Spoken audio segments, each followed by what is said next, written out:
Good morning and welcome back to the Isle of Faces. I am your host, your head green folk person, Sir Buckley. You are here for part 7 of Feast for Crows, and this is of course Scraps and Scrolls with Isle of Faces, the sister podcast, the companion podcast to the wonderful History of Westeros' Valar Rereaders project.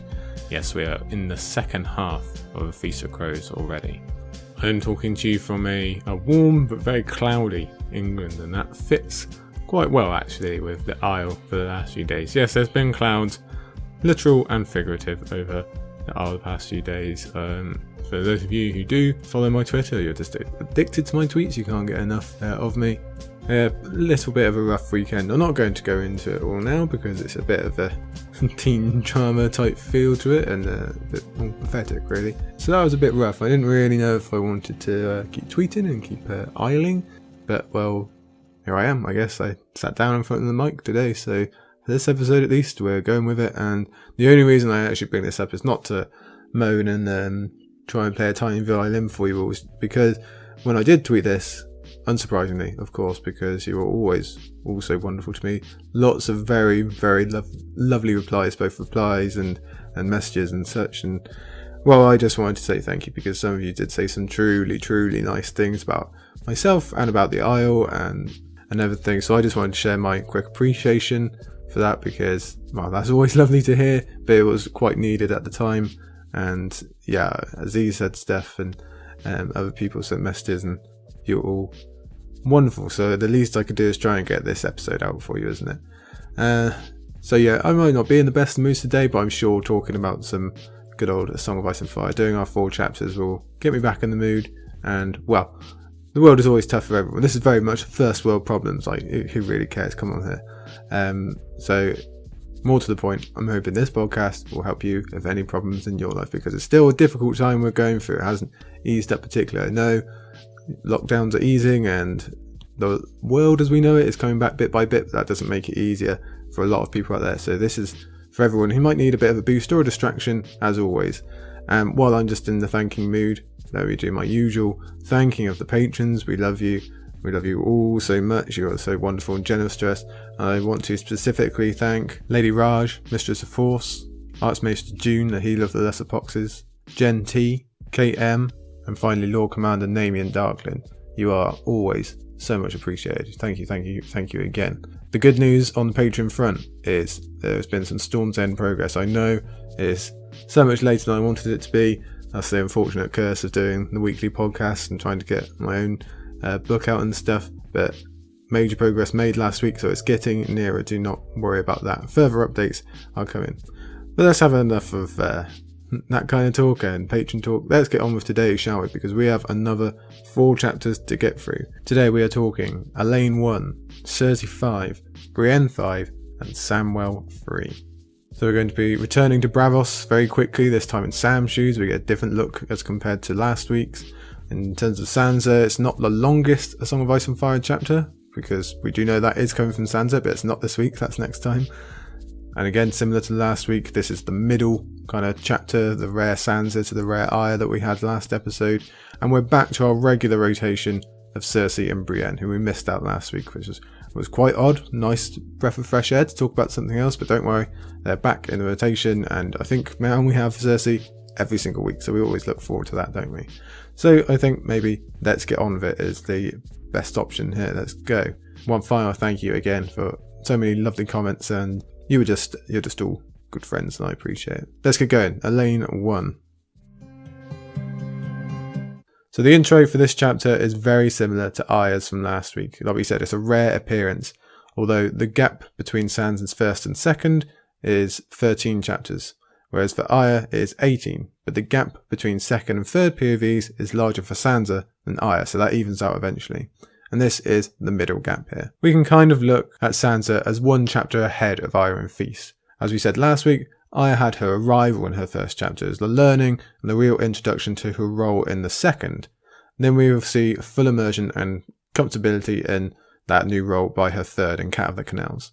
For Sansa, we already had the original arrival out of the way at the end of Storm, in the Vale, in the Eyrie.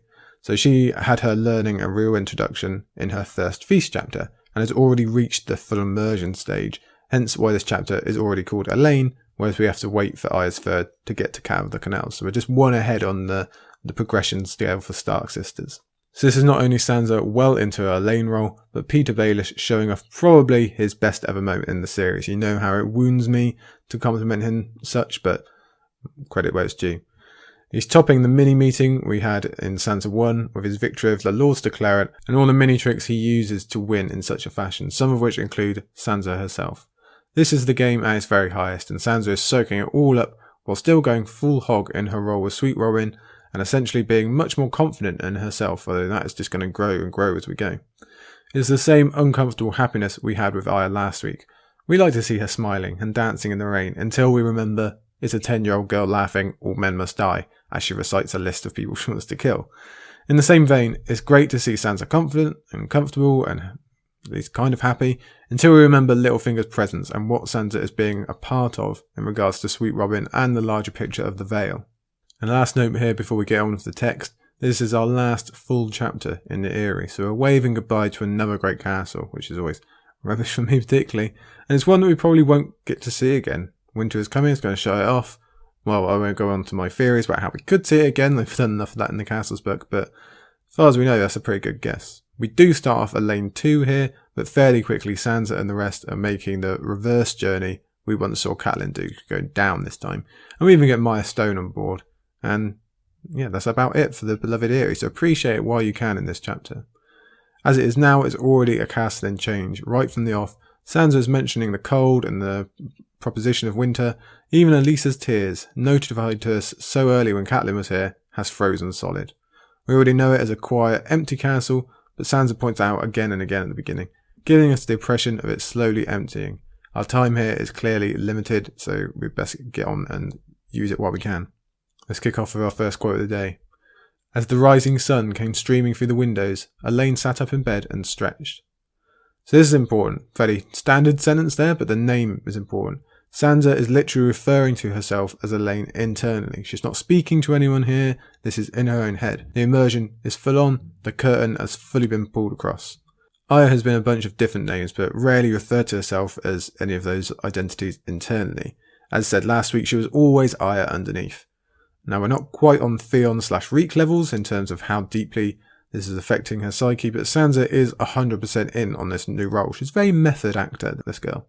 In fact, the act is so complete, the word Sansa only appears 3 times in this entire chapter. 3 times in a 7,000 word chapter of her own POV. That's pretty outstanding and really comparable only to Theon in Dance.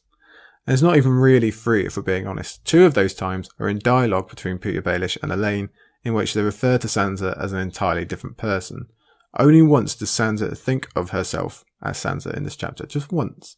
And I will save that instance for when it arrives, because the situation is pretty telling, so keep your ear out for that.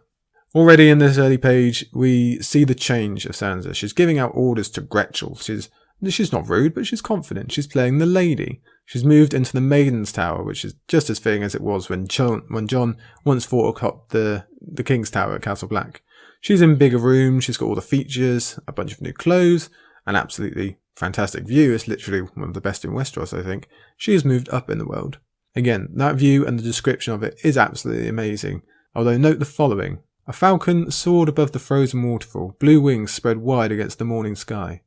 Would that I had wings as well. So perhaps we get the slightest of hints there that true Sansa still feels a prisoner who wants to fly away, but the main point of the passage is to point out that despite this amazing dawn and Sansa's improved conditions, everything is not well in the Vale, and the threat we heard of in her last chapter has come true. The Lords Declarent are here. The Eyrie is essentially as close as it comes to being under siege by the 6,000 men brought by the Lords, whom Sansa gives us a rundown of here in the early pages. As we mentioned in her last chapter, these are the fair lords who have been kept on the side for so long, finally being activated and making their way into the story. Sansa notes for us here it's Jon Royce who we really need to be paying attention to, but it's cool to meet this representation of a little bit of Westeros we've yet to meet. Save for Dawn, we've heavily interacted with extended lords from every realm by this point, so this is really just the Vale catching up. And it's also worth noting that the Lords Declarent, they're already kind of hedging their bets by not outright naming Petyr Baelish in this document that Sansa talks about, the one they cooked up with runestone. So the politics are beginning already, this dance that we're going to be dancing in any second. As Sansa dresses, she tells us of her appearance having changed in terms of her hair, and it might also be worth remembering they have a finite supply of the dye that she uses, so that might become a factor during wins in terms of keeping her identity secret. But she also chooses a gown of classic Tully red and blue. Perhaps a random choice, perhaps a subtle bit of a subconscious nod to where her heart still truly lies, with her mother and her bloodline, or maybe not. When we're introduced to Sweet Robin down in the hall, we learn some more details on this, let's call it a polite siege. Essentially, no more food is coming up to the Eyrie, and no more Mirestone with it. That's fine, the Eyrie is well provisioned, but only with long-lasting, bland food. All the extras and the benefits like eggs and melons, they're staying put down below. For a young, spoiled lord like Robert, that's not cool, we're not having that. The lords down below likely know they don't have to put any extra measures on just yet, because they are fully aware that the Arryns always come down once winter hits anyway, so they've just got to wait. It'd just be helpful if they came down a little bit quicker this year. Or this season, I suppose. The larger point of the scene is showing how much Sansa's already grown in terms of interacting with Sweet Robin. We saw some of it last time out, especially at her chapter's end, but she's going from strength to strength and seems to be the only one left in the castle that Sweet Robin actually likes, mainly because she's walked into the role of his mother and has kind of similar looks, etc. In this case, here in the chapter, she can't actually appease him in the same way we'll see later on, because the young lord is in quite a mood. He mentions it's because he can still hear Marillion singing, even though we learn he's supposed to have died. I'm not sure we ever find out why Sweet Robin can still hear him while others can't. Sansa wonders if he's mad, some have wondered if he's got a touch of the green sight, or whatever else, some in the fandom I mean.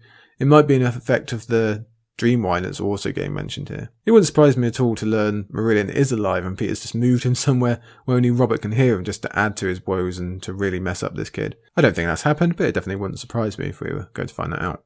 As much as we're learning about Robert's relationship with Sansa, we also see how his relationship with Petyr has progressed, or, well, not even progressed because it hasn't gone well. Littlefinger maintains a polite veneer, but you can see he's becoming much more blunt with Sweet Robin. He seems to be tiring of this little boy already, and we know that feeling is going to increase as we go, leading to a great many theories about what Littlefinger could do, or already be doing now, to rush Sweet Robin to his grave. In a moment, he's not going to pull punches with Robert, ensuring he knows he's in charge. Even when Robert's fit comes, Peter's just disgusted rather than caring, which fits the bill with him, doesn't it? Littlefinger's quite calm when it comes to discussing the Lords coming up, just as he was before in the last chapter.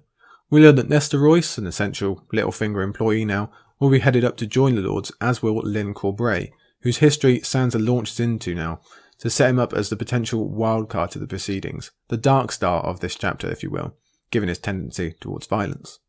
We actually met Lyn back in Tyrion's time during the Vale, and he wasn't exactly friendly then, but this is the most biographical information we get about him during the rebellion. His fighting against and then joining with Jon Arryn is similar to many of the Stormlords that Robert absorbed into his fighting force. That's a key characteristic of that war. But the key thing we learn here, I believe for the first time, is that Lyn Corbray killed Luwin Martell upon the Trident. Killing a Kingsguard, a member of a much better quality Kingsguard than the ones we meet as well, is a pretty big deal. Especially if Luwin was anything like his nephew Oberyn, so we know Lyn is someone not to trifle with. On top of that, there's another Valyrian steel sword to talk about, not too long after sneaking a couple in during the Kingsmead chapter. This time it is Lady Forlorn who gets her first mention of the series right here. Unlike Red Rain and Nightfall from last week, Lady Forlorn has quite the history. In some form or another it goes back all the way to the Andal invasion of the Vale and the Battle of the Seven Stars, in which the Corbrays were quite key as a first-man family. This version itself has already killed a Kingsguard in Sir Davos Darklyn in 43 AC in the Battle Beneath the God's Eye, where you'll remember Maegor killed his nephew for the throne. I know we've all read through that in Fire and Blood and enjoyed that part. It was also wielded in the Dance of the Dragons, the Blackfire Rebellions, and Robert's Rebellion, as we said. So we're interacting with real history here, and again, thank you, Fire and Blood, for bringing that part to life. Aside from setting up Lyn as a dangerous person, Littlefinger also sets up that he knows of the family relationships between Lyn and his brother Lionel, Lord Lionel, because of course he does, that's how Littlefinger makes his allies, and that's going to crop up as more important later on. I will say this is one of George's crueler moments towards us when he names two brothers Lyn and Lionel. Thank you, George, for that. So this is where Robert has his fit, and we have this discussion of how often he is leached, how much dream wine he is getting, these extra pinches of sweet sleep, and the danger of it all. And we also get an Archmaester Ebrose mention, just to tie us back to the prologue. It feeds into a good many theories of Petyr intentionally poisoning Robin, either to keep him docile or weak, or with the eventual goal of having him die, and I'd have to say I agree with those theories. It seems very likely to me. Because this is a chapter full to the brim of politics and larger ranging issues of the Vale, we kind of get away with not having so many creepy moments between Littlefinger and Sansa, but it's not a clean sheet, we don't get away completely. I submit this quote to you. He looked her with Littlefinger's eyes. I'd sooner break my fast with a kiss. A true daughter would not refuse her sire a kiss, so Alayne went to him and kissed him, a quick dry peck upon the cheek, and just as quickly stepped away. How dutiful. Littlefinger smiled for his mouth, but not his eyes. Oh, no, thank you. As we said before, and a million times before that as well, Littlefinger cannot resist. He still clearly has his ultimate motive of eventually making a move on Sansa, Alayne, whatever you want to call her. It makes no difference to him. He's already completely sexualizing her and abusing her with these kissing scenarios, and let's just recall from previously that Sansa had to separate Petyr Baelish and Littlefinger as two different identities to make sense of what's going on around her. And she thinks of him as Littlefinger twice in this moment. He looks with Littlefinger eyes, meaning he's looking at her with that creepy hunger again. I know, just makes your skin prickle, doesn't it? She knows that look, she's seen it plenty, from not just from him, for plenty of other people as well, but she'd rather not give name or attention to that part of it. It's so sickening to watch her have to try and stay in the rules while both not actually having to kiss him, but yet not angering him too much to get punished. The worst part of it is this last comment that makes it seem like he's running out of patience and will eventually be asking for more and more forcefully. Just sickening. Fuck you, Petyr Baelish, you dick. And you can see it. It says how quickly she stepped away. She does not want to be kissing him, peck or otherwise. Like I say, this is one of the better chapters for not having to put up with that crap, but we still have to put up with it. Okay. After being told of her duties as chief welcomer, Sansa expresses concern about being recognised by Jon Royce, and we also get a Waymar mention, as Sansa remembers him passing through Winterfell what seems like centuries ago to her and us. This is where we get the first two Sansa mentions, as Petyr convinces her she will not be remembered this far from the time and place. Men see what they expect to see, Alayne. He kissed her nose. So another kiss, just to creep us out, but also an ironic word on delusion, given how much Petyr himself aims for that in life. He's giving himself what he wants to see, and yeah. We get some other hints on Petyr thinking about the details, as he often does. There's no sitting in the high hall, there's no Tully or Arryn colours for Alayne. That's the kind of minutiae that he really invests himself in to get these kind of tricks to work, and it does work, so fair play. Before Sansa turns the conversation to Harrenhal, and we find out what we could have already guessed. Petyr wanted the title, not the building. I very much doubt he actually believes in curses. He can simply view what a bad investment Harrenhal is, the bad situation it always finds itself in, the mess that the Riverlands is right now, so therefore just avoids it completely, but makes use of the title, as we've seen. The more interesting part of the conversation is when Cersei is brought up. We get a mention of these tapestries that the fandom love to obsess about a bit, but also that Baelish is prepared to remove Cersei if she doesn't remove herself first. Rereaders, we know which of those two options are going to actually come true, but it's very fun to imagine what Littlefinger was storing in his mind when it comes to plans for Cersei's removal. I guess well, you'd think we'd never find out, but it's interesting to guess. So Sansa gets on with arranging all the details for these coming lords. The seating arrangement, the candles, bread to ensure guest right, because as a northerner, that would have been hammered into her at a young age, before she settles on her attire. Lord Royce will never know me, she thought. Why, I hardly know myself. Feeling near as bold as Petyr Baelish, Alayne Stone donned her smile and went down to meet their guests. See, this gives us reason to worry. One should really not be comparing oneself to Petyr Baelish and be happy about it. This is her learning these tricks. We can see she's literally thinking of, okay, what would Petyr do? Okay, I'm going to do that, and away I go. So now it's showtime. We get a proper introduction to Waynwood and Hunter and all the rest, again noting all the little details that can help her along the way. Lynn Corbray is given special attention again, but not as much as Bronze Jon Royce and the memories that come with it. He makes her an impressive figure, especially with the detail he so easily handled both Eddard and Roderick in the training yard of Winterfell. But we're quickly told he's not just a muscle man. Even with all of Petyr's confidence and their little trick, he's still shrewd enough to nearly pick Sansa out, nearly all comes falling down there. Here's a quote. She considered throwing herself at his feet to beg for his protection. He never fought for Robb. Why should he fight for me? The war is finished, and Winterfell has fallen. Bring your alas alarms, everybody. Oh, if only. Go on, Sansa, just do it. How wonderful it would have been to watch Littlefinger's plan just crumble at this first hurdle. And isn't it heart-aching for Sansa to remind herself that Winterfell's gone, only to forgivably not know that Jon really did want to fight for Robb, and only didn't because of Lysa. He likely would have protected her as well, but we shall just have to dream. Either way, I'm liking Jon already. Quite the good first impression. Well, not first technically, but first here. First for a while. Immediately, we see the value of Baelish setting a seed as Nesta rescues her with a story, and Sir Lyn, he turns it all into a joke, moving the focus to him and Littlefinger rather than Sansa's actual identity. They know the deal, at least some of it. They know to move the conversation away from Jon, maybe recognising her. And we learn quite a bit about Lyn very quickly, namely that he's fine making really suggestive and inappropriate comments to a teenager within hearing, and is equally fine with threatening an old lady to her face in Anya Waynwood. Once Lords get to meeting Petyr in the Solar, after going past some happily placed murder holes and such, we see both Nesta and Lyn declare either their side or neutrality respectively. But more to the point, Petyr kicks off his game by completely wrong-footing the Lords and Lady. Not with clever field tactics or domination, but by being completely sweet and friendly when he acts as one of them. He knows they came for confrontation, and by denying them such, their game plan is already screwed. They thought, okay, we're going to go up there, have an argument, he's going to argue back, but we've got really good reasons to beat him down. They do not expect to get there and him be like, yeah, I'm one of you guys, what are we going to do here? This is basically, we're having a general meeting here. And that's enough for an opener, and it works on 90% of them. But Bronze Jon, he bullies forward and thankfully gets Petyr to be a bit more direct, as if we could ever claim such a thing about him. As with Sansa, the Lords try to shift him off into the Riverlands. You've got Harrenhal, just go over there and leave us alone. But as Petyr notes, they don't exactly make it sound appealing. So he shifts the focus to Robert and makes his first serve of this political tennis match. Yeah, I was watching a lot of Wimbledon highlights last week, so forgive me. So he does that by not so subtly suggesting the young lord would not be as equally shared as claimed. They say that, okay, we'll take him and Bronze Jon will have him for a while, and then we'll have a little bit of time. Petyr says, really? Are you sure? Unfortunately, Lady Anya is straight on the volley and knows what he's up to. This is all just warm-up for Petyr, though. That's fine. And he's happy to return with a ploy to gain Harold Harding, our famous Harry the Hare, the subject of many a thought about Wynn's and Sansa's future. We talk about Tom and Myrcella as commodities, obviously, but as mentioned in Sansa's last, Robert is exactly the same. He's just liked a lot less. It's admirable they want to take care of him, theoretically, anyway. He is still a pawn to them also. And it does sound like they'd be well prepped over in Runestone.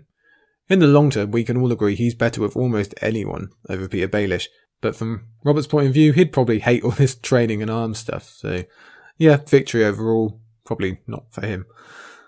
I don't think there's really many winning situations for Robert, is there? The debate turns into how much right Lysa had to name a Lord Protector, given that she married into the Vale rather than came from it herself.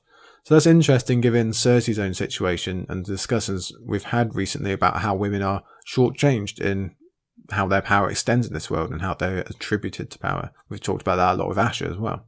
Crucially, Petyr remains completely calm throughout all of this because he still holds all the cards, or holds serve, I guess, if I'm keeping my tennis analogy up. For now, he has Robert, he has the incredibly hard to assault castle, the impossible to assault castle really, and he has the official title.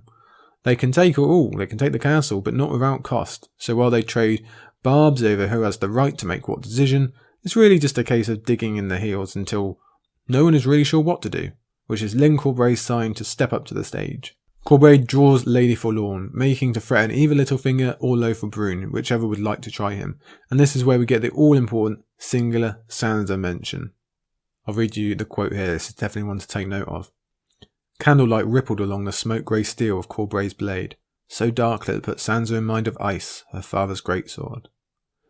Yes, it is no mistake that Sansa thinks of her true name just once when also thinking of Eddard Stark and their family sword. This is so very, very telling. This is an amazing detail from George here. And while some of it is because Sansa is so wrapped up in this argument she's witnessing, we know the majority is because her true identity is still there beneath the surface, same as it is with Arya. But back to Lyn, whose sword drawing has the exact effect Littlefinger wants, as we find out later, with the Lord Declarent's argument being shot from within. Another quote here, this time from Bronze Jon. Put up your steel, sir. Are you a Corbray or a Frey? We are guests here. So I just really like that Frey is now synonymous with royal breaker / bad person. While Lyn spouts off some cheesy lines that again makes me think he'd get on well with Darkstar, each lord or lady has to chide him, with Jon actually being cool enough to get up and stand in his way. Lyn leaves, but the damage is done. Their entire assault had its feet taken from underneath. Now they're on the back foot and having to apologise to this man that they came to kick out. They're supposed to be telling him off.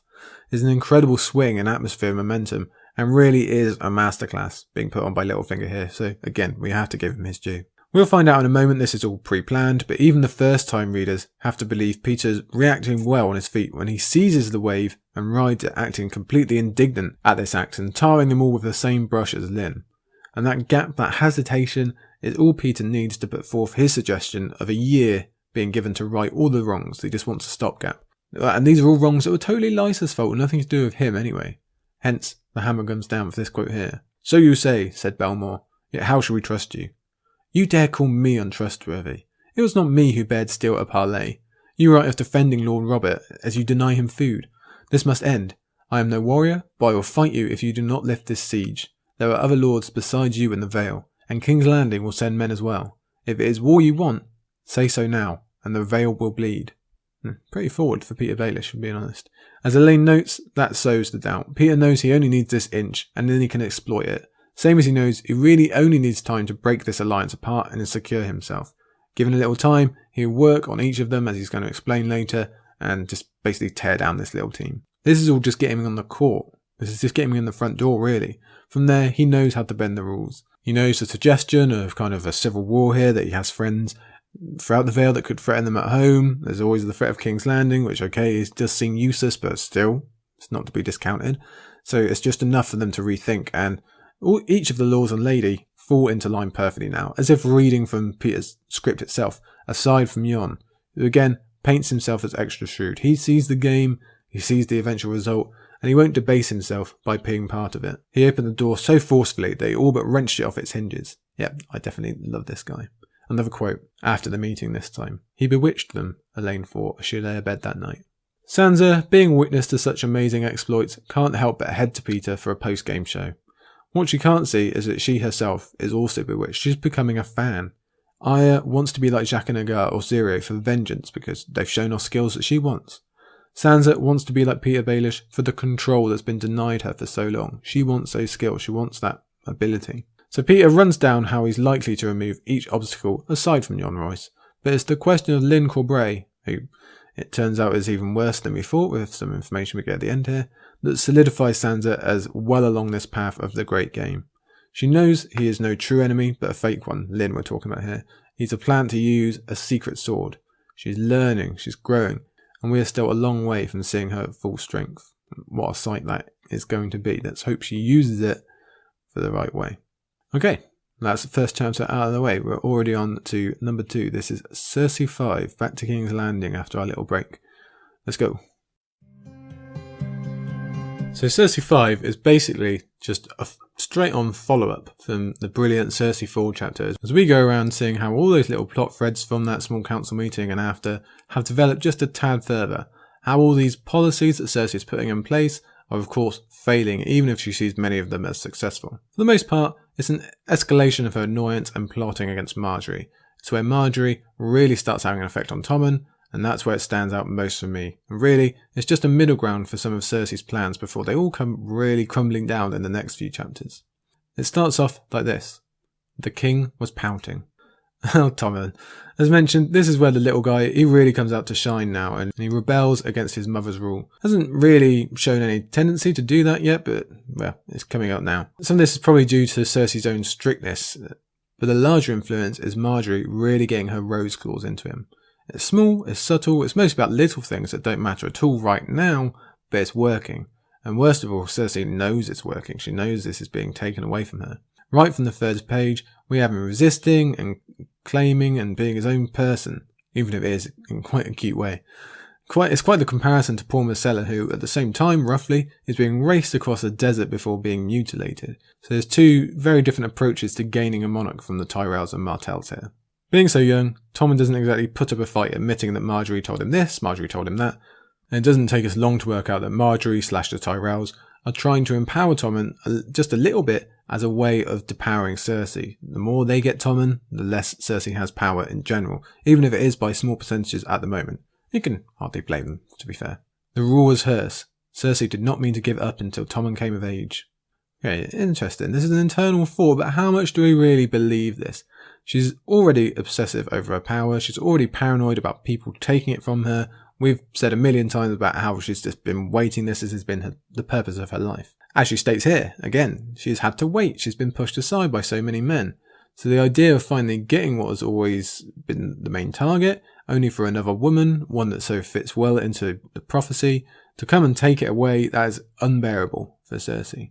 She now finally has this power. She's not going to give it up easily. Even a few years down the line, even if the war was done and won and everything was rosy, no pun, I think we all expect Cersei would try and cook up some excuse to either keep regency or at least keep huge unofficial control over Tommen / the Iron Throne. So as Cersei notes, the day hasn't started out great, and it means to go on that way as we get the follow-ups to her many happy decisions in Cersei IV. Giles Rosby, he's not doing well. He needs more money. Alayne Waters, he wants more money for his ships, which she's happy to pay in that case.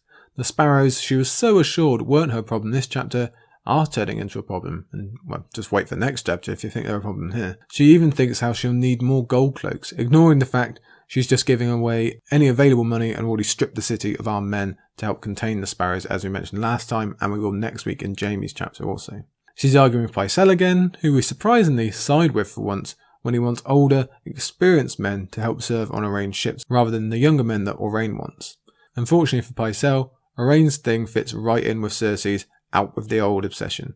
Everything that came before her was a bad idea in her mind. She doesn't want to be tainted with any of that. So she wants these new men, because Cersei quite likes young new men actually.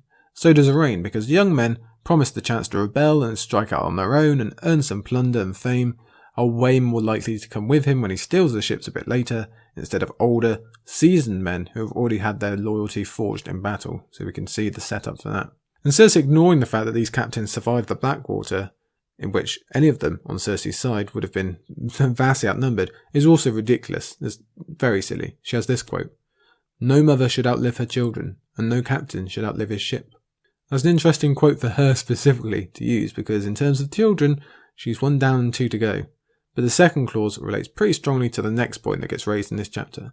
We're already talking about the Blackwater, but another captain who outlived his ship is dear Braavos. Unfortunately, it's not good news as we get yet another follow-up from the small council meeting that we witnessed, and it's reported that Braavos has indeed been executed by Wyman Manderley. For rereaders, it's extra joy that Cersei has false information, the ploy is working, and it gets Willis back to White Harbour, and we get to enjoy the secret knowledge that Braavos lives with a secret mission. It's the first time as though bad feeling in the pit of the stomach, isn't it? We discussed it last time. What a terrible way for a fan favourite to be killed off screen. And there's no indication that we would get another Braavos POV, so it's perfectly understandable to believe this. And it just makes it even worse. That fact would be terrible enough on its own, but it's even worse that Cersei is here taking joy in it. And Wyman Manderley definitely being aligned with the Lannisters or against Stannis and the Starks after what we saw of him through Bran goes to show us how far the North has fallen. It's very sobering. We're like, oh, there really isn't any pro-Starks left. They are all just jumping ship after this whole deal we made of the Northerners being made of stronger stuff and being a bit more loyal. Luckily, we'll find out how true that statement is when we actually get to dance. We also have an update on Storm's End and Mace being due for another failure down there, of course. And the word mangonel is used here when Cersei is talking about this siege of Storm's End, and I have to put my hand up. Don't know what that was. What the hell is a mangonel? So, just in case you're the same as me, it's basically the type of thing you normally see on cartoons or TV shows in terms of what I might call a trebuchet or a cab or something like that. An arm wound down by a string of rope and then released. So that word struck out for me this time around. I don't know about you. It actually does appear in Catelyn's chapters in Clash when she meets Renly's camp at Bitterbridge, and will be mentioned twice by Tyrion outside Meereen later in Dance, and actually one of them is in his Winds preview chapter. So, little history lesson for you all there. It's all irrelevant anyway, because mangonel, trebuchet, really big boxing glove, none of it is going to work against Storm's End and its perfect walls. And, well, I've been talking about that as I record the Storm's End chapter, so I know what I'm talking about here. Rereaders, again, will know this is going to come to no result or a loss for Cersei, so more rotting seeds being planted here. And we keep going with this following up of the small council. Again, it turns out a non-problem actually is a problem, this time with that Iron Bank. Yes, Giles Rosby really was a foolish appointment. He's not getting anything done, and Cersei now has to do the job for him when she meets with the Iron Bank envoy here. This is what she thinks when she's meeting with him. He had the insolence to scowl at her. Cersei makes a point of thinking about the Iron Throne looming behind her as she has this meeting. She believes she should be on it, should be getting the respect it commands. As before, anyone who speaks against her is insolent. There's no such thing as a well-made point if it isn't a point in her favour. And Cersei's so obsessed with that idea of just like, you should not be asking me because this isn't what I want to hear, so please go away, basically. She brushes off the envoy, this is barely even a meeting, and just sticks her golden head in the sand, hoping the Iron Bank will just kind of go away. So like we say, she gets rid of Noho Domitis, that's the envoy, quickly enough, onto another following up, this time post-Small Council meeting. It turns out even her most confident plan about Osney seducing Marjorie isn't working out either, even with Osney being named Sworn Shield to Tommen. And that's a pretty big leap for him to gain that title so quickly. He's pretty new to this city. He's not the least known of these strange brothers. I guess he's second, isn't he? Osfried is the third. Sandork again, at least had some infamy to him. He'd been around for ages, and he was Sworn Shield for years. This is not the case with Osney. He really shouldn't be jumping up this quickly. And well, that's the same for the other brothers as well. They jump up. We're going to talk about Osmond being given command of the Kingsguard in Jaime's absence next week. That's way too big of a jump. Osfried becomes commander of the City Watch way too quickly. So it's just Cersei weakening different offices all over the place, not just for the Kettle Blacks, but just in general. She's weakening the institutions of her own government. So during this discussion, Osmond raises the issue that Marjorie supposedly likes Osney, but is always surrounded by people. Sansa might think courtesies are a lady's armour, but in Marjorie's case it appears ladies are a lady's armour. That's some clever planning by the Tyrells, but there's also plenty of men to complicate matters. And Cersei is very interested in these names. Rereaders will notice that the ones listed are the ones she has arrested later on for fornication and treason and such. And these names in this chapter and the next couple are going to get brought up over and over again, so we know George is really kind of telling us, pay attention, that's going to turn up later. Osmond has this to say. I'll tell him, your grace. He's eager for that ride, don't think he ain't. She's a pretty little thing, that filly. It is me he's eager for, fool, the queen thought. All he wants of Marjorie is the lordship between her legs. Cersei, she thinks of Osmond as slow, but she's being no quicker here. Osney does want Cersei, we've seen that. No doubt he wants the eventual lordship as well, but she's being obtuse to not think a man like Osney would be sexually attracted to someone like Marjorie. That's a clear sign of the denial of both Marjorie being young and attractive, and of Cersei's own ageing. She doesn't want to relent her greatest power in the same way she doesn't want the prophecy coming true. Speaking of Marjorie, Cersei comes up against her as she strolls past the yard. It's in the shadow of the burnt Tower of the Hand, so this is supposedly the site of a Cersei victory, if you want to call it that, but we see anything but in the yard. Tommen is on his horse, riding at a quintain, and having the time of his life. It's heartwarming to see. We know he likes this kind of stuff from the Clash opening chapter, Sansa's opening chapter. Not only is he finally allowed to do it, but he's good at it, and everyone's cheering him. It's a great time. There's no Joffrey to cast a shadow, there's no war taking up everyone's attention, at least not in Tommen's viewpoint.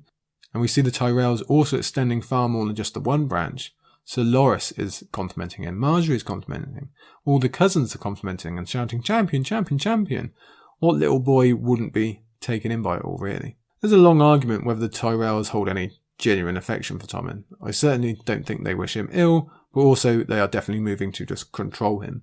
So there's this bittersweet mixing Tommen's happiness with what he can't see. But to be fair, they are all doing a lot more for his personal development than Cersei ever does. I think we can agree, out of the two, we'd probably choose him to be of the Tyrells and Cersei. Witnessing this scene, Cersei gets uber jealous and feels uber threatened. She puts her stamp on the room, or the yard, I guess, again forgetting how to be polite or play the game. And pure sweet Tommen doesn't even notice, and it leads to this great exchange. One day you shall rule the lists as your father did. But I never knew that King Robert was so accomplished at the jousts. Pray tell us, your grace, what tourneys did he win? A flush crept up Cersei's neck. The girl had caught her out. That's brilliant. That's one of the funniest parts of the book. Cersei is getting lax after 15 years of managing to keep a secret about Jaime and herself, and now Robert has been dead for nearly 2. She's almost letting the cat out of the bag. It's brilliant that Marjorie catches out so quick, and she really does have this super quick reaction to notice Cersei's slip and then pounce on it, just like Sir Pounce would. People discuss how much of a pawn Marjorie might be for her own family's ambition, but this is one of the best instances for proving how formidable and quick-witted she is in her own right.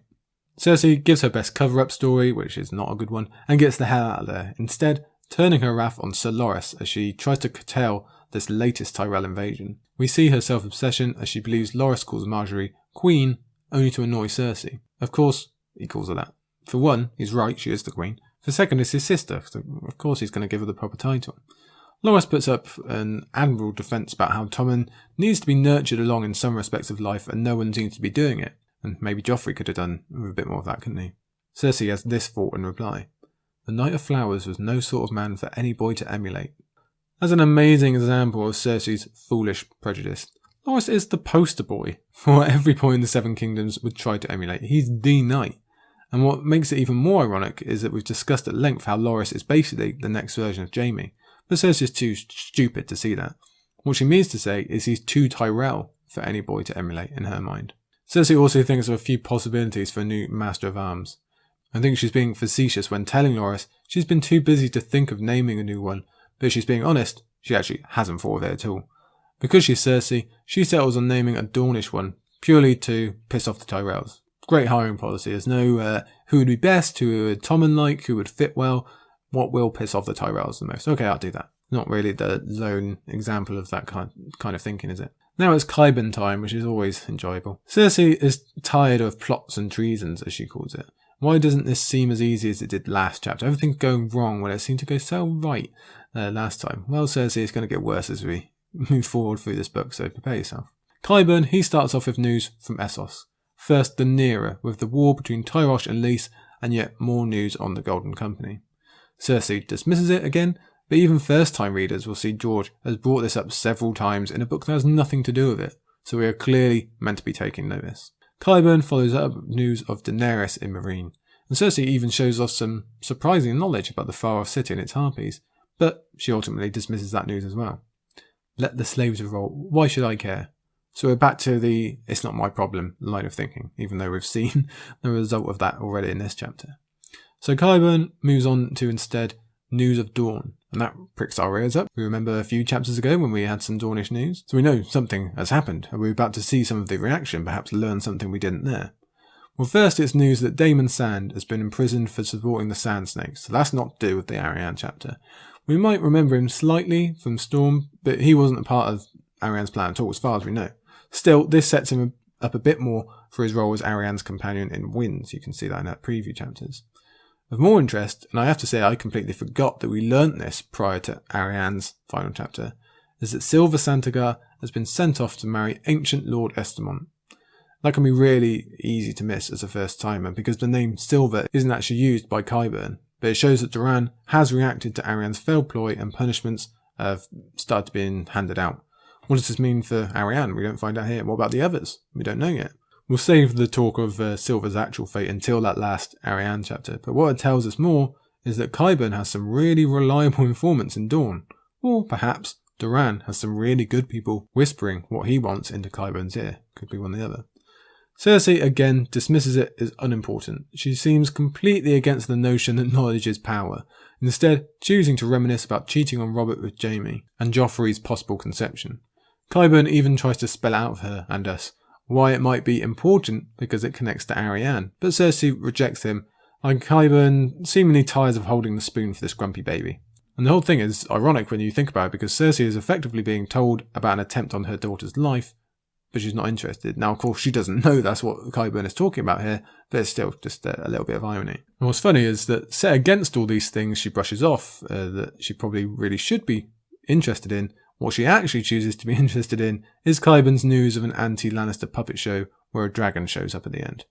So she lays down some fines, 50% total wealth. Just for watching the thing, you get half of your total wealth taken away, and if you're in it, well, you just die, you get killed. This is the hill she chooses to make a stand on. No, we don't want to talk about wars, we don't talk about possible dragons, or what's going down in one of my kingdoms. I want the puppet show dealt with. In fairness, this kind of anti-regime sentiment does need to be monitored, but Cersei really isn't prioritising here, is she? Besides, she doesn't understand the concept of creating martyrs, which is all she's going to do here. But it's also the threat to her own power that bothers her. I wonder if there's some foreshadowing here of one dragon or another coming to defeat the Lannisters by way of real dragon or Targaryens. I think it's a strong bet. To end the meeting on a creepy note, because this is Qyburn after all, he wants more subjects for his torturous experiments. Specifically, he wants more women. Now, is that based on science? Is there something he needs to know particularly that only women can provide? Or is there a terrible to think about sexual element in what he's up to down there? Neither bear thinking about, in the same way that Cersei tries not to think about poor Samwell, who seems to have met her end. At least her suffering might be over now. And Cersei's memory of Samwell going down with her willingly, of her not understanding when the chain gets put on her, that really is heartbreaking, isn't it? I don't like imagining that at all. Even if Samwell was a spy, she didn't deserve this end, and there's always the possibility she was innocent. And yet, even with these memories, Cersei happily condemns 2 more women to the same fate. Utter evil. The revolving door of this chapter keeps on spinning as Cersei tries to relax in the bath when Jaime and Tommen enter the scene, and Tommen is continuing with his mini-rebellion again. It's on the subject of jousting and horses and Loras this time, well, again, really, and Tommen is really sticking to his guns even as Cersei decides to be upfront with her blame of Marjorie. I command it, Tommen dares to say. He's really jumped up a level in this chapter. The Tyrells are clearly having an effect. Just to annoy Cersei more, Jaime finds this all terribly amusing and offers no help whatsoever, outwardly undermining all that she has to say. Again, we see the same themes as earlier, Tommen being made to indulge his own power in order to lessen Cersei's, as we see when he answers that he is the king to Cersei's I am your mother. So we're actually getting a huge direct threat to Cersei's position here and the argument of who controls who, basically. So Cersei tries a gentler approach for once, although she does also threaten Pate the Whipping Boy, and that seems to get through. Adoringly, Tommen still wants to have a kitten, and he also wants to outlaw beets.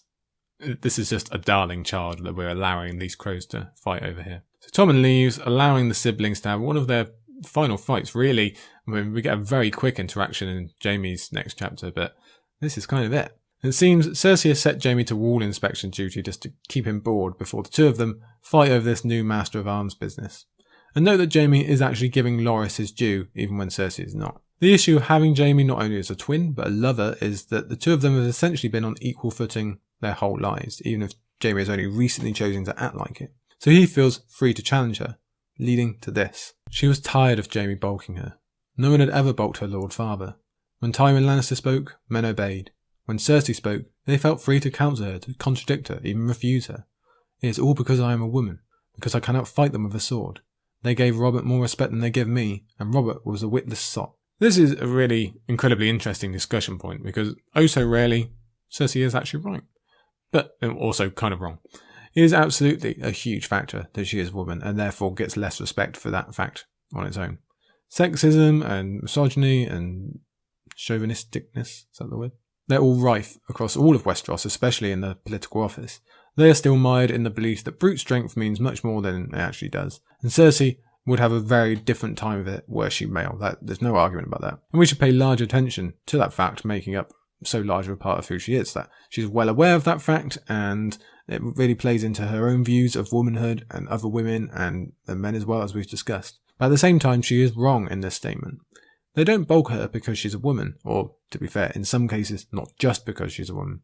It's because she's rubbish at what she does. She can't play the game. She can't rule.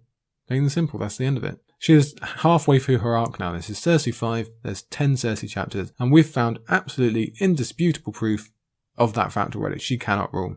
She's ignorant, she's self-obsessed, she has zero forward-thinking skills, and is purely rubbish as a leader.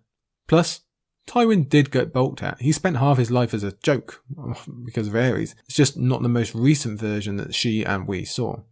And there was worth in respecting Robert because, okay, new king, he looks like he's going to get a distance. It's not so for her. She looks like she's on her way out already and everything is not going well at all.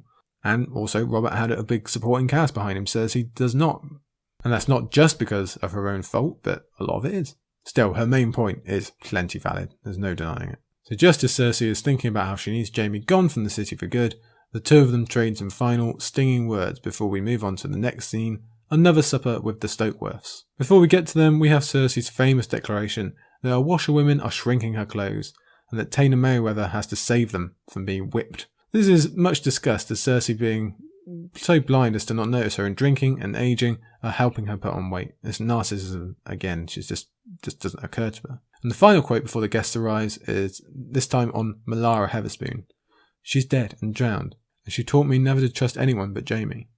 So it's good timing for that quote, considering what she's literally just thought about her brother. Cersei starts out the meeting with fake smiles and courtesies. She says sweet Felice and brave Balman, even while privately thinking about how Lady Tanda will die soon, and Cersei isn't exactly sorry to hear about it. We have this quote from her. The stable boy should have seen the strap was worn. He has been chastised. Severely, I hope. That's from Cersei at the end there. This chapter really goes above and beyond for servants and small folk receiving huge punishments for the games that their bosses are playing. We've already heard about Sanel and paying the ultimate price, this stable boy as well, Cersei nearly whipping the washwomen and deciding on deducting their much needed wages in the end as though that's a kind of choice, and everything to do with the puppeteers that we mentioned. So this kind of thing is always present, but it really seems to stand out in this chapter. We get a little bit of setup in terms of Rosby's ward and what will happen once Giles passes away. Rereaders will know that Giles will indeed pass, but this plotline hasn't really reared its head too much in the future yet. It's certainly not going to matter too much to the people at this table because we know what's going to happen. And we also find there's sparrows on the road still, with Cersei finally admitting she might even have to take a hand to them, but not just yet. The ascension of the next High Septon isn't going as planned either, but that's a story for another time. That's one we're going to cover a lot in Cersei 6. Cersei summons her best acting chops to convince Felice and Balman to aid her in her quest to destroy Bronn, who is basically taking over Stokeworth at this point. She uses flattery, vulnerability, all to finally place Balman as her catspaw, as she puts it. It certainly is fitting with the way she likes to do things. The High Septon, Jon Snow, Marjorie in a certain way, Robert in another. She has a playbook, definitely. She even suggests a hunting mishap, as befell her late husband. Another plot formed, another one we'll see fail soon enough, we don't have to wait too long. Cersei ends the chapter by first checking in on Tommen and his new kittens, which, again, we just love this kid, but then reserving her thoughts for the past and Rhaegar Targaryen, whom she really goes out of her way to put on a pedestal, thinking of him as nothing less than a god. She became obsessed with him as a child. He was the beautiful toy she believed she deserved, and she was told so, to be fair. And we also see her own issues with womanhood when she declares Elia Martell unworthy merely because of the size of her chest. We also hear of Tywin's secret smile. Don't get that often, do we? So this has clearly been a chip on her shoulder her entire life. She thinks she was cheated out of what she was supposed to get in terms of marriage. And that obsession, that being in love with Rhaegar, that's quite funny really, because we all think either his son or his sister is going to come and be her ultimate downfall. So, sweet irony there. So that is Cersei 5 in the books as well. That's the second chapter today. We're halfway through. And I will take a quick second here, because I know I haven't been doing the halftime shout-outs. I don't think I've done any of them in Feast. And don't worry, that's not because there isn't any content to talk about there in the fandom, because there is loads, of course there is.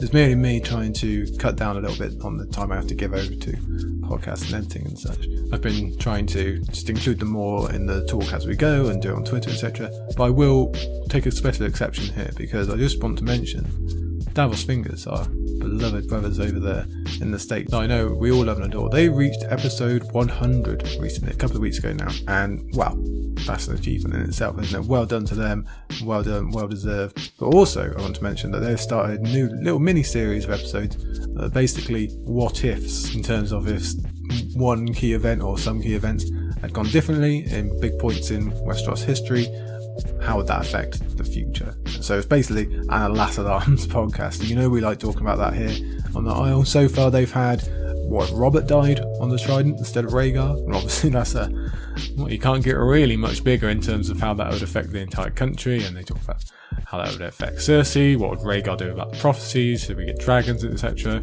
I know you've all listened to this already, but still, just in case you haven't, you need to. And the most recent, a couple of weeks ago, was what if Oberyn had won against the Mountain? And what happens then with his plans for Tywin? And will Tyrion actually survive because he won't be officially executed, but will Cersei just have him kind of knifed in the dark anyway? Well, you know, we spoke about that back when we were doing those chapters. So really good idea for a set of podcasts, and well done again to the guys. Episode 100, we're so lucky to have 100 episodes to listen to you guys with. I know it's recently the anniversary of the guys starting off that podcast, so well done to them, and to everyone else who's, again, you're all making constant content for us all the time. I wouldn't have time to shout it all out, but well done to all content creators, and well done to all members of our fandom. And again, I'm going to sneak it in here once more. Thank you for being so wonderful to me over to the weekend. I'm not trying to throw a pity party by mentioning it at the start of the episode here or tweeting about it, but Well, I said it's unsurprising how wonderful you are because you're always wonderful, but it does actually knock my socks off that you're so complimentary to me and protective over someone of your family. Okay, that's it for the mini halftime shout out. Let's return to our chapters. Let's get on with Brienne V. So Brienne IV that we had last time with the whispers and the ending of Nibble Dick Crab, that is a hard act to follow, isn't it? That long wind up to an exceptional ending, some of the coolest action we get in the entire book, now has to be absorbed and guilted over by Brienne on a red-faced return to Maidenpool. She admits her quest has come to a complete loss. She doesn't know what to do for her and obviously for Dick Crab. And that's a weight she's going to carry forevermore, as we'll see throughout this chapter. And Brienne, oh no, what's this? Sorry, just whilst recording, quick email there, just got my first rejection for the proposals that I sent out for my novel recently. That's cool. Don't normally get a reply. They put that in the books. Oh, well done you, everyone listening. You're hearing live the escapades of trying to get a book published. Okay, so anyway, back to business. Brienne V is intentionally a bit more empty and comes close to being the last good Brienne chapter before we get a near unstoppable line of great chapters to finish her arc. What saves Brienne V, and for many might be one of the best parts of Brienne entirely, is the famous speech we have coming at the end of the chapter today. We've reached the Broken Man speech, one of the most important, beautiful parts of the series that hits out at multiple themes, not just of Feast, but of the larger message of A Song of Ice and Fire.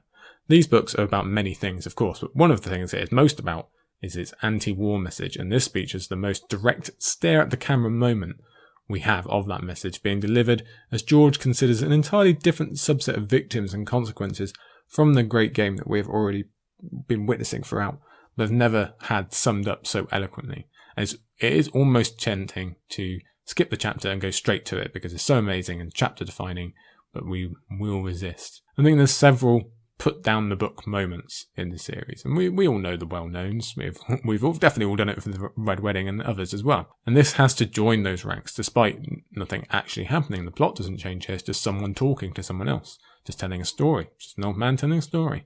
But the hard-hitting emotion of what's happened to him and fellow men and women countless times throughout Westerosi history, and our own as well, it welds me up, I'll be honest. It could not be more on point.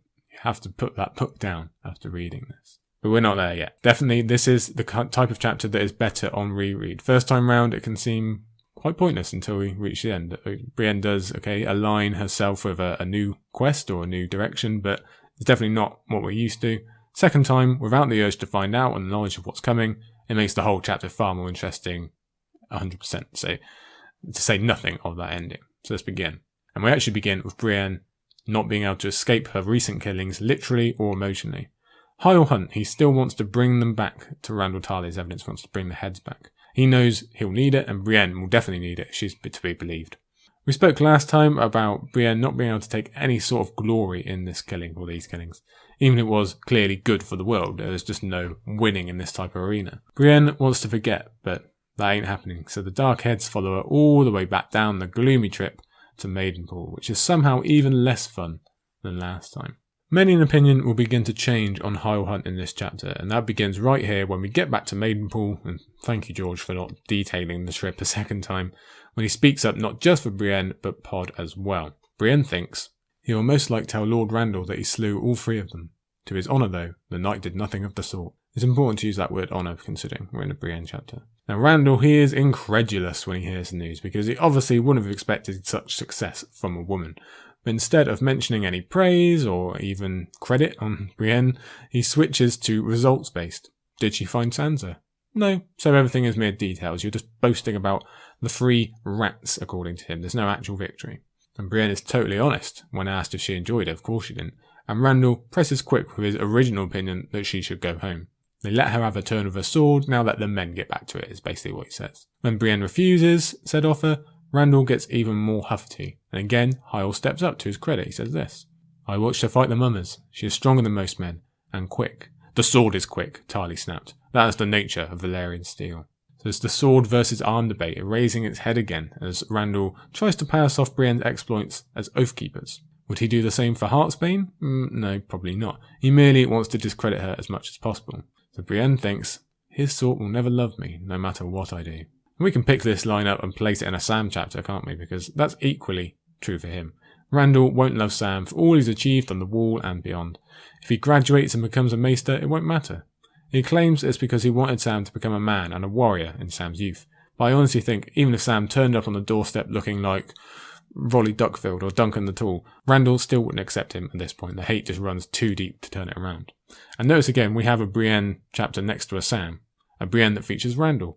Last time Sam followed Brienne, it was also after Randyll's appearance, so George knows what he's doing with this chapter sequencing stuff. Brienne pushes forward with trying to find a new option for her goal, somehow ignoring Randyll's cruelty, turning the conversation to Sandor again as the next possibility. And Randyll, he lets slip how frustrated he is that he can find no bandit leaders, whether it be supposed Sandor, as we call him, or Beric, whom we know he's not even actually chasing anymore, and we even get a Stoneheart reference, and that's pretty interesting. Not just because of where Brienne ends up in this book, but hinting of Stonehearts coming east, because we last saw her at Old Stones, which is the complete other side of the Riverlands. Randyll, he gets even more indignant at the idea of Brienne achieving what he could not, so it's just ego all over, and he continues with his rudeness and horribleness when suggesting that Brienne will eventually find rape for her efforts, and giving the impression that that would be deserved, and according to Hyle later, this pretty much dead on what he says. Then going so far as to say he will not suffer her under his roof, as if she is the criminal instead of the free she just slayed. So it's time for Hyle again. Telling the truth about Brienne's victory, that shouldn't really be used as a reason for us lightening up to Hyle, in my opinion. It definitely doesn't make up for what he's done in the past to her. This is just really the bare minimum he should be doing anyway. Yes, he should be telling the truth. She did kill all three of them. But it is cool to see that even from someone else's POV, Brienne looked amazing in her fight. In fairness to Hyle, there's no call to go the extra mile, as he does now when he puts his job, or more, on the line. Beg all you want, I will not suffer you beneath my roof. Sir Hyle Hunt stepped forward. If it pleased my lord, I'd understood that it was still Lord Mooton's roof. So that's much more worthy of our admiration, and that kicks off a bit more reader sympathy for him. Certainly, Hyle himself seems to have been turned around on his opinion of Brienne. Maybe because he's seen her in true action, although he has seen measures of that before, or is it because he's got this idea of marrying her into his head? We can give him some brownie points for being committed enough to Brienne that he doesn't mind being kicked out of Randyll's company. It's interesting to think whether it was witnessing Brienne kill the three mummers that turned around his thinking, or merely re-meeting her the first time at Maidenpool. He was colder towards her then, but I think his listing of what happened to all the others who taunted and abused Brienne thanks to the war is actually him grappling with his own guilt and about his part in it all. War has obviously reframed how he looks at things. They are no longer the Knights of Summer, after all. Or perhaps it is just witnessing how dedicated she is to her oath. Could be. And thus inspired him to do something better than guard duty.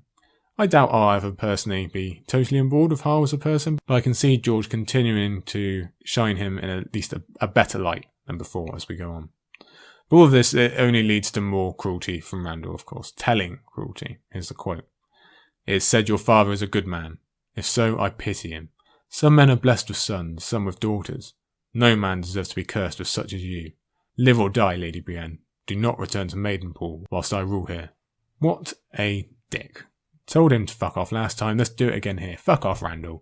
This is honestly intentionally cruel with no purpose other than to wound, and it reeks of his own insecurities. We see the Tywin in Randyll again, because clearly, when he is speaking of men being cursed with children they do not want, he is thinking of his own Sam. Perhaps he is even jealous of Ser Wintarth.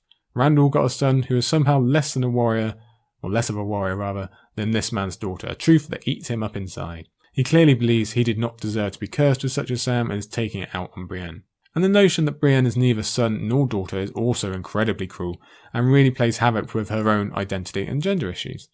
It suggests she has no place merely because she is being who she truly is, and clearly that will resonate strongly with so many readers of this series. It's an awful, wounding thing to say that somehow Brienne still manages to brush off and not crack from, although we can see the toll it takes. After Randyll, Hyle is good again, promising to speak to his cousin to find some information, though he maintains he only does so to taunt said cousin, not to actually help Brienne. While Brienne and Pod go off in search of a bed, they wind up on the docks and witness a certain ship casting off. Here's a quote. Half a dozen were in port, though one, a galleass called the Titan's Daughter, was casting off her lines to ride out on the evening tide. Yes, the very same. I don't know if it's galleass or something else, but I'm going with galleass. The very same galleass that carried Arya to Braavos. It's obviously made its return journey, and so we know some of the people on board there. Really, we have to pay even more attention to these ship names as we go, and that'll probably be even a more important habit to get into for wins. It's not enough just for having someone notice it. Yeah, call this a nice Easter egg for George to throw in, but it has to be Brienne just to twist the knife, because she's looking at something where one of her 2 prizes was.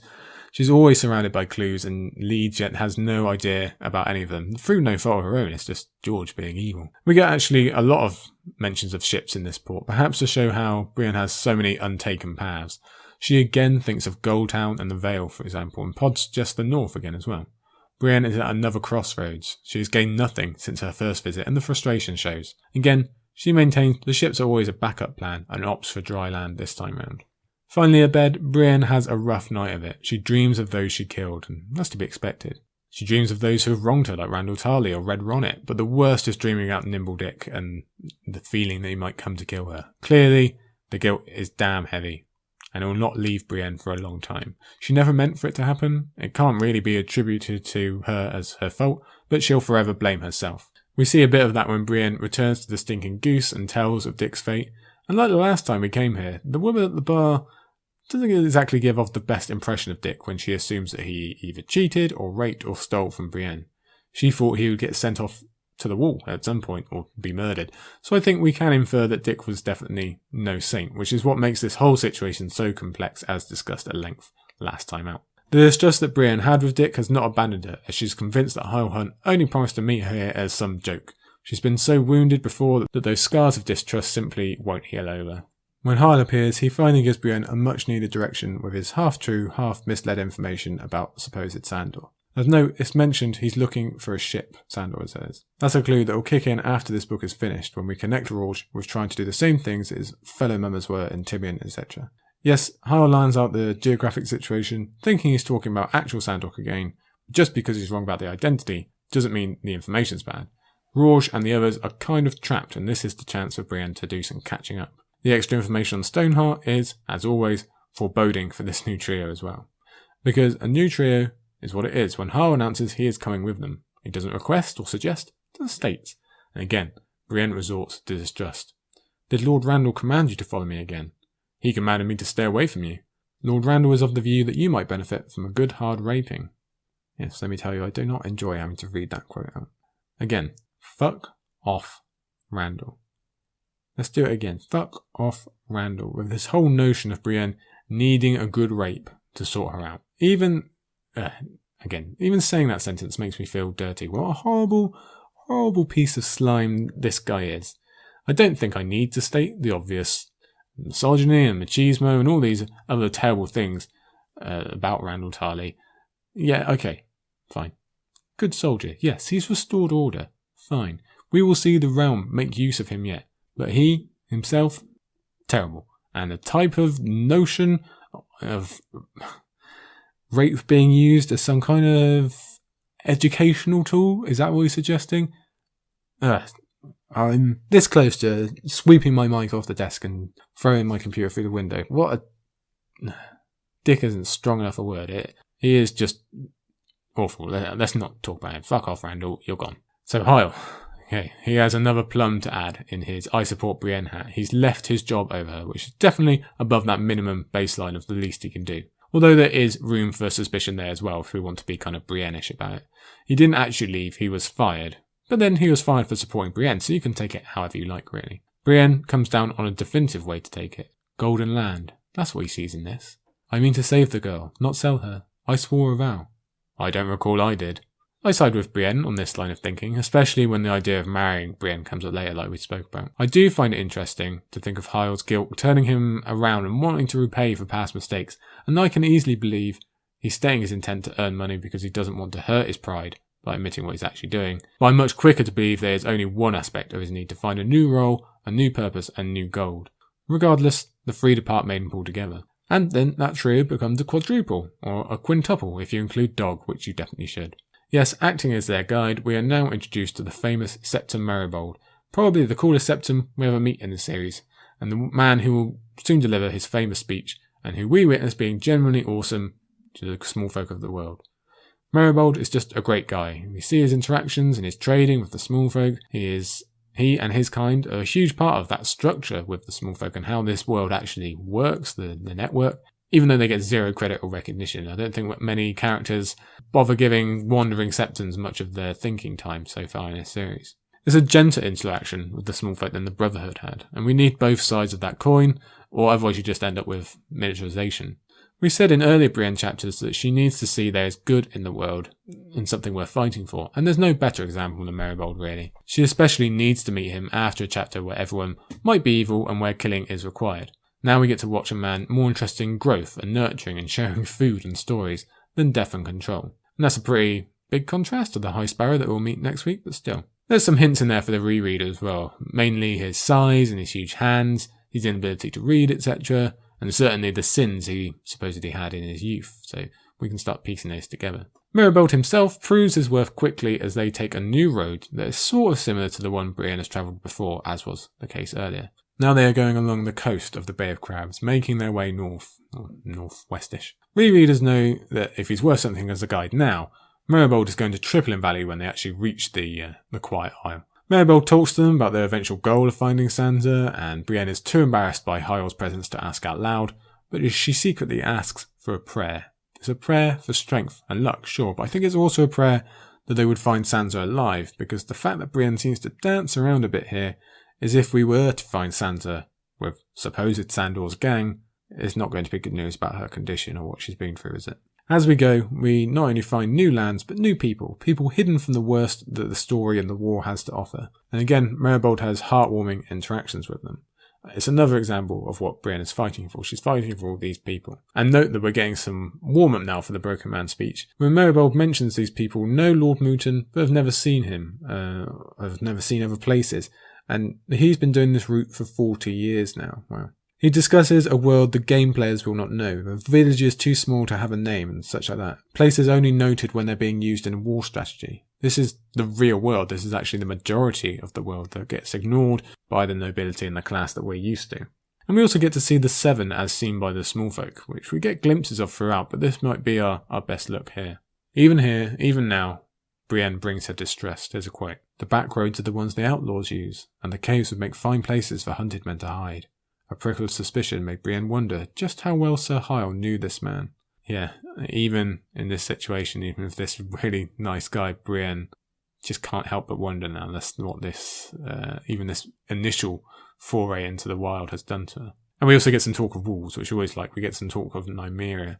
And I really hope that Dog doesn't wind up on the wrong side of her eventually. That would be, not good. Maribold, he mentions these 3 skulking men, remnants of a battle, and again, that's clues, isn't it? Maribold knows the type because he was the type. But does he intend to fight them? No. He has more gentle solutions, something Sir Hyle philosophically disagrees with, which leads Podrick to ask, is a broken man an outlaw? And away we go.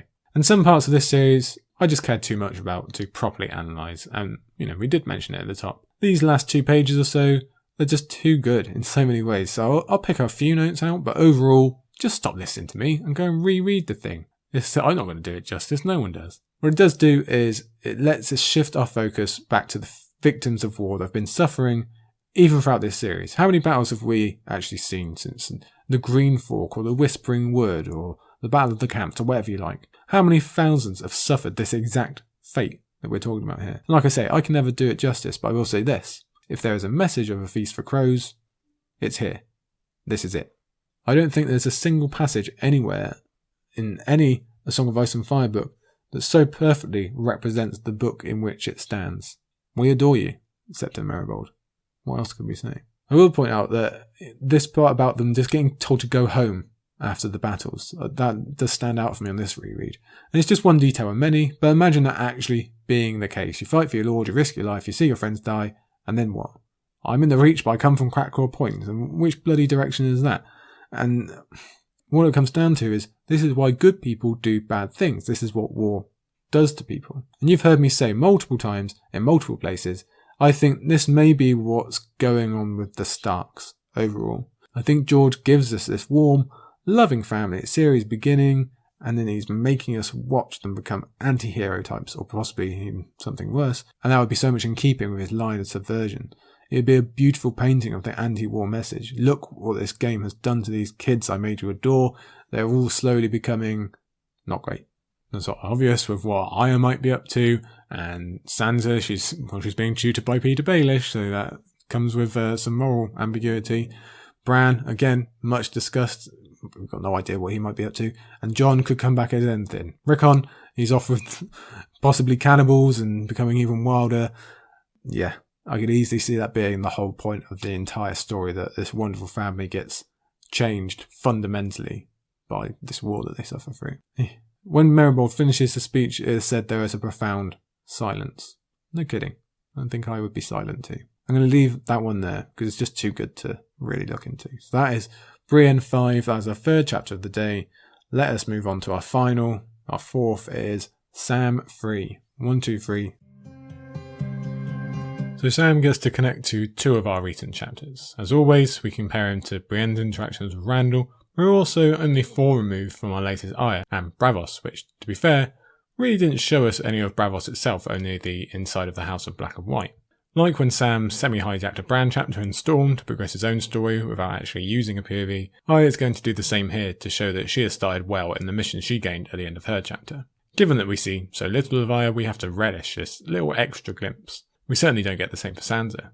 As mentioned back in Arya's chapter, this meeting we get between two of the most important people in Jon's life is a huge alas alarm that we can only dream about. We'll have to settle for Arya apparently doing really well in a new role, and the fact that she saves someone her beloved Jon cares about. Without even knowing, Arya affects the fate of Sam, Aemon, Gilly and the baby.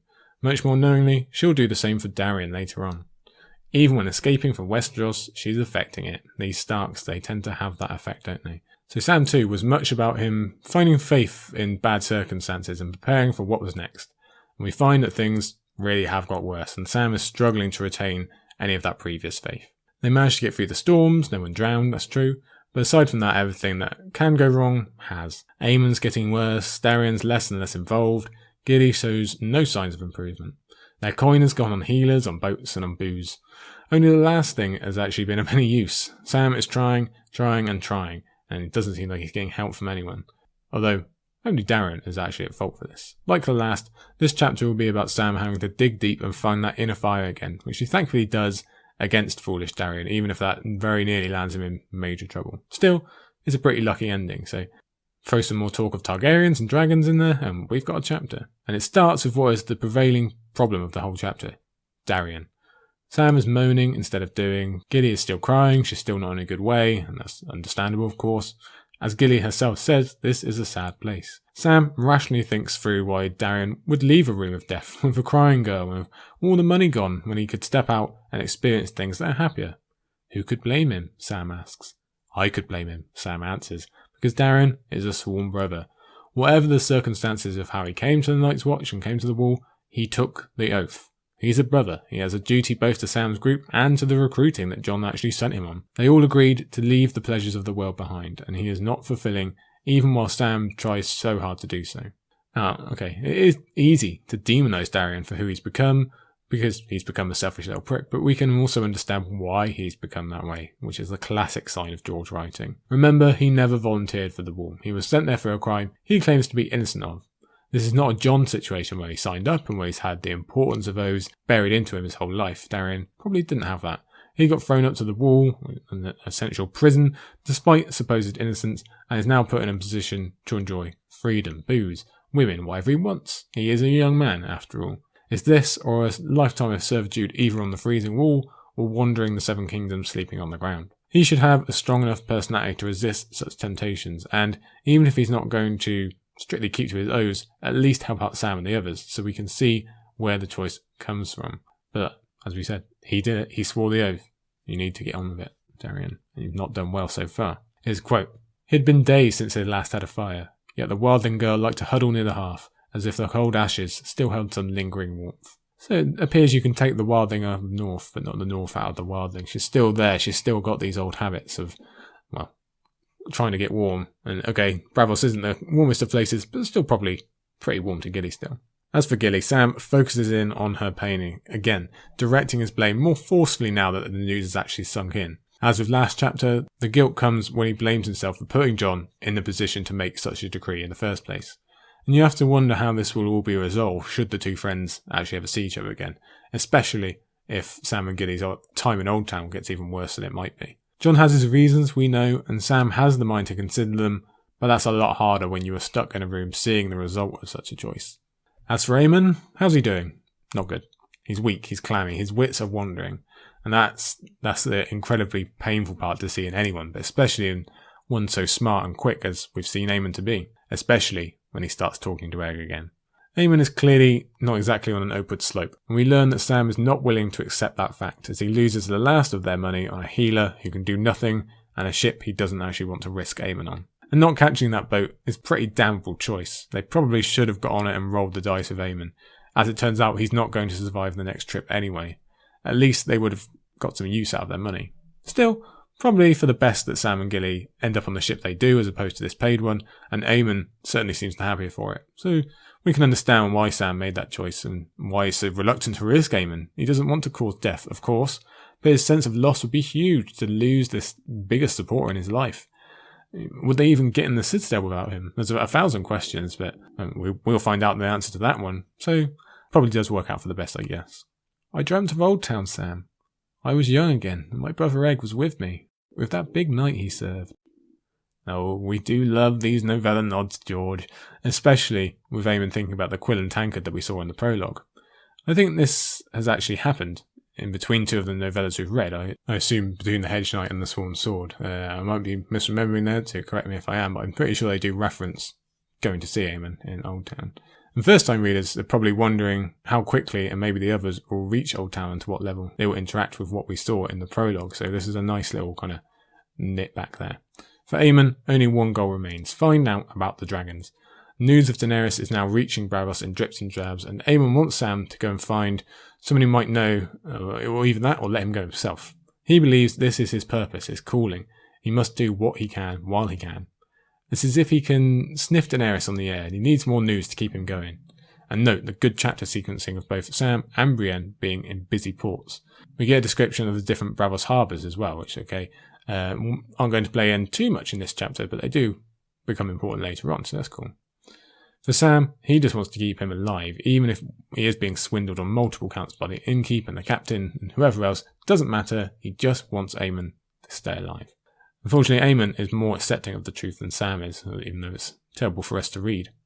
He has this quote: "Some were bound to me by vows and some by blood, but they were all my brothers."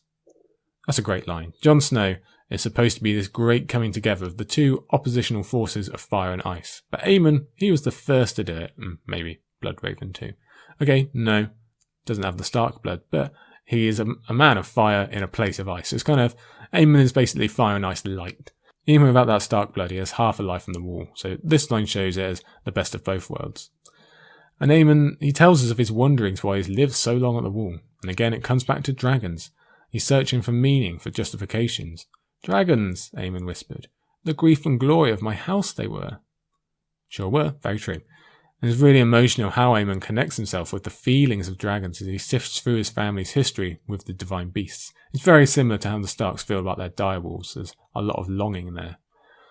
Now I just want to pick out one line. He says shadows on the snow when he's talking about his dreams of dragons.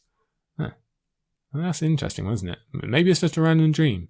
Or maybe it's going back to Jaehaerys and Alysanne when they visit the wall. Or maybe he's looking forward and we will actually see dragon shadows on the snow. Maybe he's talking about Jon. You can easily look at it that way. Another quote: "My brothers dreamed of dragons too, and the dreams killed them. Every one." So let's have a little rundown of Aemon's brothers and how they dreamed of the dragons that killed them. Aerion, okay, he drank wildfire, so that'll do it. Egg/Aegon, he burned up at Summerhall along with a bunch of mystery answers. The remaining brother is Daeron, who died of a pox. That doesn't seem connected to dragons, but he is noted as having the green dream, so could be that having that ability or understanding it drove him to the party lifestyle, or maybe Aemon is just taking 2 out of 3 for his average answer. Another one from this little speech here: "Fire consumes, but cold preserves." Now we're probably going to be able to apply that to quite a lot of the series come the ending, especially with the dragons or what happens to Jon and Daenerys, but we can already look at it from series start. The Targaryens have flamed out, thanks to Aerys, whereas Eddard Stark, head of a family that's been running for 8,000 years, keeps an old secret deep in his frozen heart. And to be honest, you can apply that 100 different ways to 100 different looks at the books. So Sam finally obliges. He heads down to the docks to get words of dragons and maybe find Darien too. Out into a night he goes, apparently as foggy as Arya found it before. So foggy he nearly walks into a canal, which is fitting for what comes in later. As for foreshadowing, Sam also relates he's pretty knowledgeable about the city and how it works. He's even aware of the Braavos who walk around looking for a fight, even if he's missing out on some of the key details that I will give him later on. So Sam goes on his little inn crawl hunting for his friend, even trying to persuade himself maybe Darien isn't so bad, or maybe he's just hurt or something like that. Sam doesn't want to believe bad things about people, like he now has to with Jon. The search turns up no crows, but 2 peacocks as Sam runs aground of the very threat he was just thinking about. He's not a lord, a child's voice put in. He's in the Night's Watch, stupid. From Westeros. A girl edged into the light. Okay, sound the bells, here we come. A fan favourite moment as we realise who this is. It's so unmistakably Arya's voice and her way of speaking. Clearly, having spotted something solid and concrete from her past, Arya was unable to resist. She's supposed to be cat of the canals by now, with very limited knowledge of the Night's Watch, but she simply just can't resist, as we spoke about so much in her last chapter. Arya proceeds to not only have info on Darien's whereabouts, but gets rid of the 2 threatening Sam. She has a knife in her hand, quick as a flash, and this thin little girl is full on challenging 2 grown men, who leave pretty sharpish.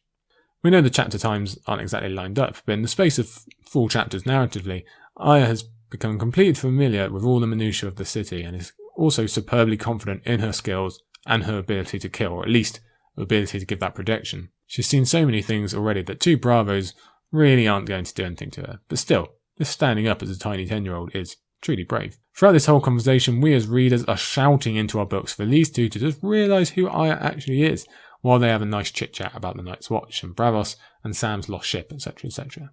She even gives him her leftover clams. She asks if he is sailing to the Wall, and you have to wonder, like we've said before, what if Sam had said yes? Would Arya drop this new path, gone and got Needle, and headed back with Sam? Who knows? But for now we have this just quick quote from her. Someday I'll slit his throat. Even in her cover story, Arya has to have a layer of revenge thrown in there. She's really not good at leaving Arya Stark behind, like at all. And okay, she is collecting her 3 knowledges, she's asking Sam some pointed questions, but it's once Sam has the info on Darien and the Happy Port, and the dreaded possibility of Darien breaking his oaths even further by marrying someone, that Sam runs. He runs away from Arya. God damn it. Frustration.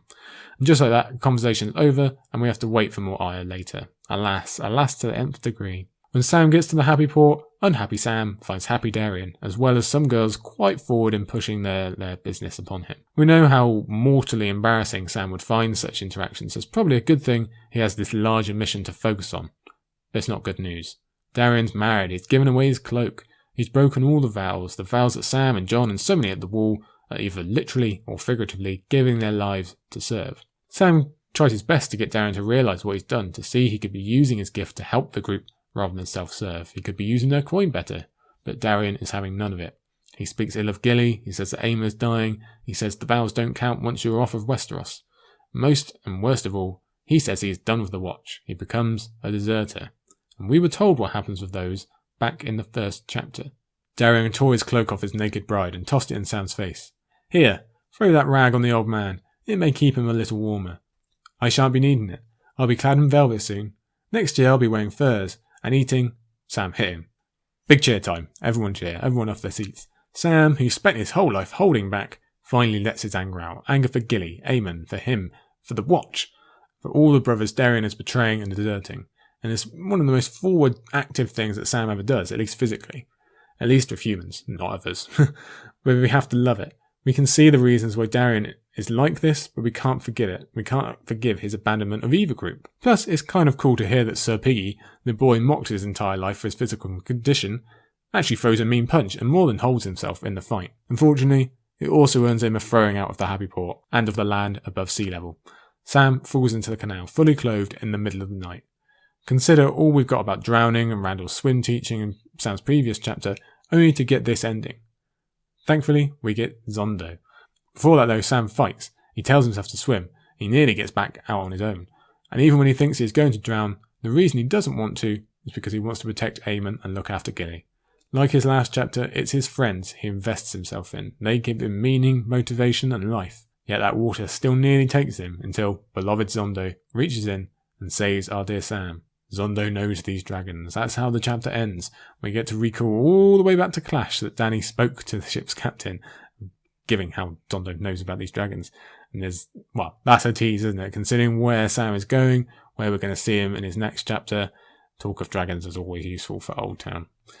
And that is today's episode. That is part 7 of the Feast for Crows. Well done, everybody. Very quickly, let me tell you what is coming up next time. Next time is 3 chapters only. This is the odd one, so that we have 4 the rest of the way.